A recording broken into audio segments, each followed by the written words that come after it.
अंगद और सुनैना की यह अरेंज मैरिज थी।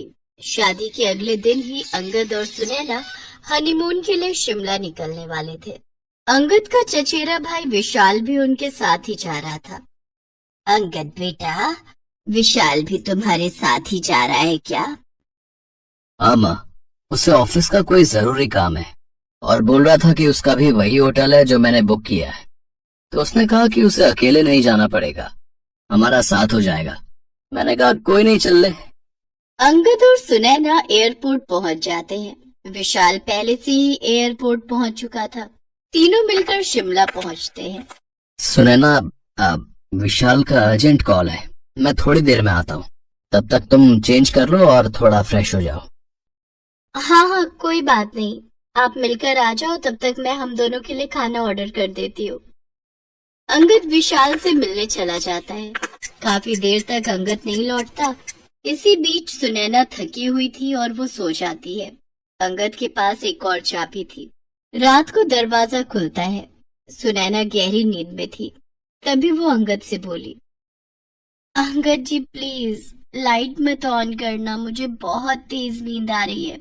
अगर आपने लाइट जलाई तो मेरी नींद खराब हो जाएगी। अरे, आप तो आते से ही चिपकने लग गए, खाना तो खा लेते। क्या कर रहे हो? अरे छोड़ो, लगता है आज आप नहीं मानोगे। सुनैना और अंगद तो इसी मौके की तलाश में थे। अगली सुबह सुनैना की आंख खुलती है तो वो देखती है कि अंगद डाइनिंग टेबल पर बैठा चाय पी रहा है। कल रात आपने कितना तंग किया, देखा आपने मेरी गर्दन पर कितनी बड़ी लव बाइट की है, जिसका निशान महीने भर तक नहीं जाएगा। मुझे तो शर्म सी आ रही है। अरे क्या हुआ? मैं तो मजाक कर रही हूँ। आपको मेरा इस तरह से बात करना अच्छा नहीं लगा क्या? नहीं नहीं, ऐसी कोई बात नहीं है। वैसे तुम्हें रात को कोई परेशानी तो नहीं हुई ना? नहीं अंगद जी, कल रात को तो मैं जिंदगी भर नहीं भूल सकती। मेरी बेस्ट रात थी कल की रात।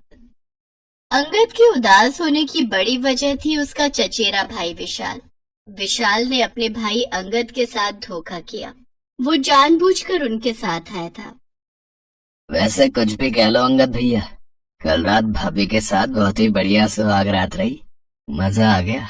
उन्हें तो पता भी नहीं चला कि उनके साथ उनके देवर ने सुहाग रात मनाई है। वो तो सोच रही है कि सारा मजा आपसे मिला है, पर वो ये नहीं जानते कि मुझ जैसा हॉट लड़का उनके साथ था। एक बात सुन लो, आज रात भी मैं उनके साथ रहूंगा। विशाल, तुमने जानबूझकर मेरे ऑफिस की लड़की संजना को पैसे देकर उस दिन मेरे साथ गाड़ी में भेजा था। मैं तुम्हारे बहकावे में आ गया। उसने ड्रिंक नहीं की हुई थी, वो भी तुम्हारे साथ मिली हुई थी। जानबूझकर वो मेरे ऊपर गिरी और तुमने उस हालत में वो फोटोज ले ली, और अब तुम मुझे ब्लैकमेल कर रहे हो कि मैं उसके साथ था। गलत तो तुम कर रहे हो, तुम मेरी पत्नी के साथ मेरे रिश्ते को खराब कर रहे हो। अरे कुछ तो शर्म करो, तुम मेरे चचेरे भाई हो। सुनैना तुम्हारी भाभी है और तुम उसी के साथ, अगर उसे पता चलेगा तो। तभी सुनैना वहां आ जाती है। वो सारी बातें सुन चुकी थी। अंगद जी, आप ऐसा कैसे कर सकते हो?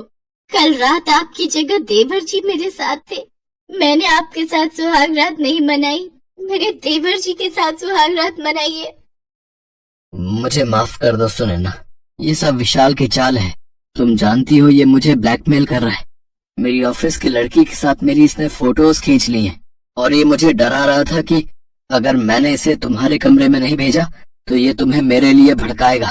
मैं डर गया था कि कहीं तुम्हारा मेरा रिश्ता शुरू होने से पहले ही खत्म ना हो जाए।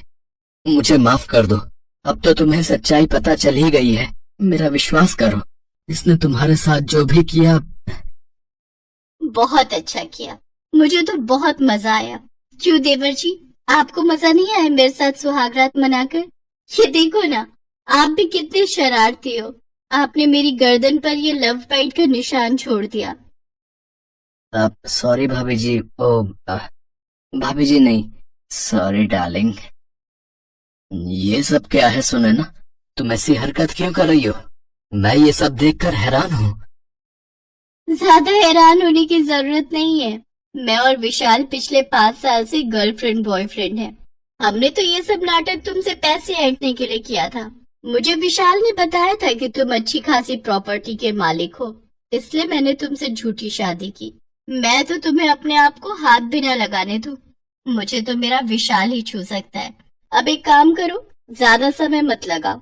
अगर तुमने हमें कल दोपहर तक 5 लाख रुपए नहीं दिए तो मैं तुम पर इल्जाम लगा दूंगी कि तुमने मेरा इस्तेमाल किया है और मुझे मेरे प्यारे देवर जी के साथ सुहाग रात मनाने के लिए जबरदस्ती मजबूर किया है।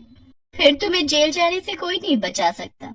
अब हम जैसा कहेंगे तुम्हें वैसा ही करना होगा।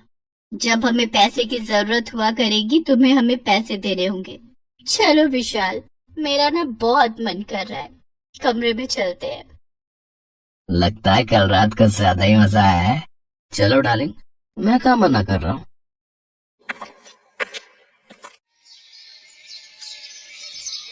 अंगद सुनैना और विशाल की चाल में बुरी तरह फंस चुका था। उसे कुछ समझ नहीं आ रहा था कि वो क्या करे। वो घर वापस जाकर सबके सामने लज्जित नहीं होना चाहता था। मुझे जीने का कोई हक नहीं। ऐसी शर्मसार जिंदगी जीने से तो अच्छा है कि मैं मर जाऊं। अंगद जैसे ही पुल से कूदने लगता है तभी उसका मोबाइल फोन बजता है। अंगद देखता है मोबाइल पर उसकी माँ है। वो अपनी माँ से आखिरी बार बात करना चाहता था। हाँ माँ, ठीक है, मैं होटल पहुंचकर आपकी बात सुनैना से करवा दूंगा। क्या तबीयत ठीक नहीं है? माँ कितनी बार कहा है कि समय पर दवाई ले लिया करो। हाँ, मैं करता हूँ माँ। अंगद फोन रख देता है। उसकी आंखों में आंसू थे। वो अपनी माँ की आवाज सुनकर दुखी हो जाता है। मैं क्या करूं? माँ मेरे बिना अकेली हो जाएगी। मैं ये कदम नहीं उठा सकता। मुझे कुछ समझ में नहीं आ रहा है। माँ, मैं तुम्हें कैसे बताऊं कि मैं कितना परेशान हूँ। अंगद सड़क पर रोता हुआ पैदल ही चला जा रहा था। अचानक वो एक लड़की से टकरा जाता है।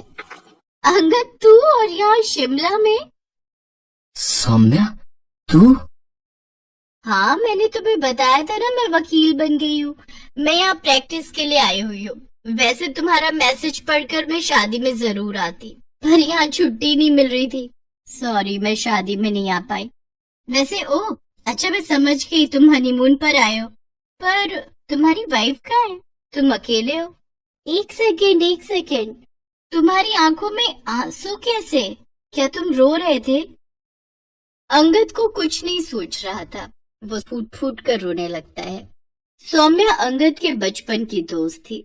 सौम्या के कहने पर अंगद उसे सारी बात बता देता है। अंगद, घबराने की कोई बात नहीं है। तुम बिल्कुल भी नहीं डरोगे और तुम उन्हें कोई पैसे नहीं दोगे। मैं तुम्हारे साथ कुछ गलत नहीं होने दूंगी। तुम कल ही सुनैना के खिलाफ तलाक के लिए अर्जी दे दो, बाकी सब मैं संभाल लूंगी। पर सौम्या, विशाल ने भी मेरे साथ गलत किया है। कोई टेंशन नहीं है, दोनों को तुम्हें ब्लैकमेल करने के जुर्म में कड़ी सजा होगी। बस तुम्हें उन दोनों की बातों को इस फोन में रिकॉर्ड करना है। उसके बाद उन्हें सजा से कोई नहीं बचा सकता। अंगद सौम्या के कहे मुताबिक होटल जाता है और विशाल और सुनैना की रिकॉर्डिंग कर लेता है। कान खोलकर सुन लो, मैं तुम दोनों को एक फूटी कौड़ी भी नहीं दूंगा। तुम्हें जो करना है कर लो। विशाल, अब क्या करे? ये तो हम दोनों को एक साथ रहने भी नहीं देगा और पैसे भी नहीं देगा। कहो तो इसके खिलाफ पुलिस में झूठी रिपोर्ट कर दूं? हाँ सुनैना डार्लिंग, ये तो तुम्हें करना ही पड़ेगा ना, वरना हम पैसों के मोहताज हो जाएंगे। ये मुर्गा हमारे हाथ से चला जाएगा तो हम दोनों कैसे एक साथ मजे कर पाएंगे यार। अंगद तो चाहता था कि सुनैना और विशाल आपस में ऐसी बातें करे जो फोन में रिकॉर्ड हो जाए, और उसे सबूत मिल गया। सारे सबूत अब सौम्या के पास थे। उसने पुलिस को भेजकर होटल के कमरे से विशाल और सुनैना को पकड़वा दिया। सुनैना और विशाल को उनके किए की सजा मिल गई।